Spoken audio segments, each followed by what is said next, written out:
દિલ્હીમાં થયેલા આતંકવાદી હુમલાને લઈ હવે લોકોનો રોષ ભભૂકી ઉઠ્યો છે। આતંકી પ્રવૃત્તિ સાથે સંકળાયેલ ડોક્ટરોની સદસ્યતા રદ કરવા રજૂઆત કરવામાં આવી છે। આતંકી ઘટનાને લઈ ઇન્ડિયન મેડિકલ એસોસિએશન આઘાતમાં છે તો ડોક્ટરની ડિગ્રી લેતા હોય ત્યારે લોકોની સેવા કરવાના શપથ લેવડાવવામાં આવે છે। ત્યારે આતંકીઓની તબીબની ડિગ્રી પર લઈ લેવાય તેવી શરૂઆત ઇન્ડિયન મેડિકલ એસોસિએશનમાં કરવા માંગ ઉઠી છે। એટલે અભણ માણસો કદાચ બ્રેન વોશ થાય પણ આવા ભણેલા ગણેલા હોશિયાર લોકો પણ જો આવા ખરાબ વિચારો કરી અને આવા કૃત્ય કરી શકે એ ખૂબ ખરાબ કહેવાય। અમે આઈએમએમાં એ લોકોને ટોટલી એમને એમસીઆઈ તો એટલે અમારો જે કાઉન્સિલ છે મેડિકલ કાઉન્સિલ ઓફ ઇન્ડિયા છે એમાંથી એમની ડિગ્રી તો અમે લઈ જ લઈશું પણ એમને પ્રેક્ટિસ કરવાની કે ભવિષ્યમાં ડોક્ટરી કે તબીબી કોઈ પણ એ કશું કોઈ સેવા આપી શકશે નહીં। દેડિયાપાડામાં પીએમ મોદીના આગમનને લઈને તૈયારીઓને આખરી ઓપ આપવામાં આવી રહ્યો છે ત્યારે નાયબ મુખ્યમંત્રી હર્ષ સંઘવીએ તૈયારીઓની સમીક્ષા કરી હતી અને અધિકારીઓને જરૂરી સૂચના પણ આપી હતી।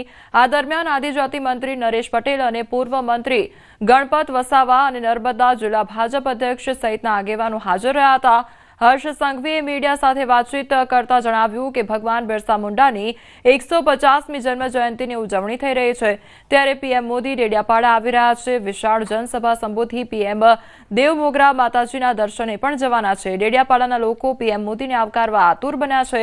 સાથે જ પીએમએ કન્યા કેળવણી રથનો આ ભૂમિ પરથી જ પ્રારંભ કર્યો હતો।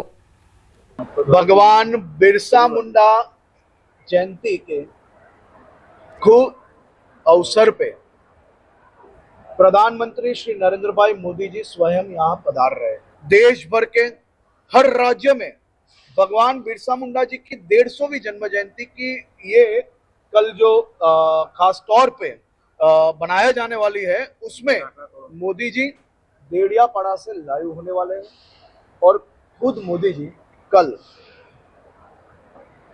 देवमोगरा माता जी के दर्शन के लिए जा रहे हैं।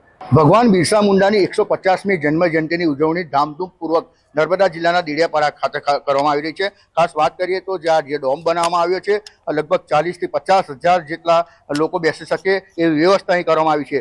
પ્રધાનમંત્રી નરેન્દ્ર મોદી આવતીકાલે અહીં આવશે અને જેઓ રોડ શો કરતા આવશે અને આ જે ડોમ છે એ ડોમમાં જાહેર સભાને સંબોધશે। એટલે કહી શકાય કે જે 50થી 60 હજાર જેટલા લોકોની માટે બેસવાની વ્યવસ્થા કરી છે ત્યારે પ્રધાનમંત્રી નરેન્દ્ર મોદી પણ આ જે ડોમમાં ફરી શકે એ રીતની તમામ વ્યવસ્થા કરવામાં આવી છે।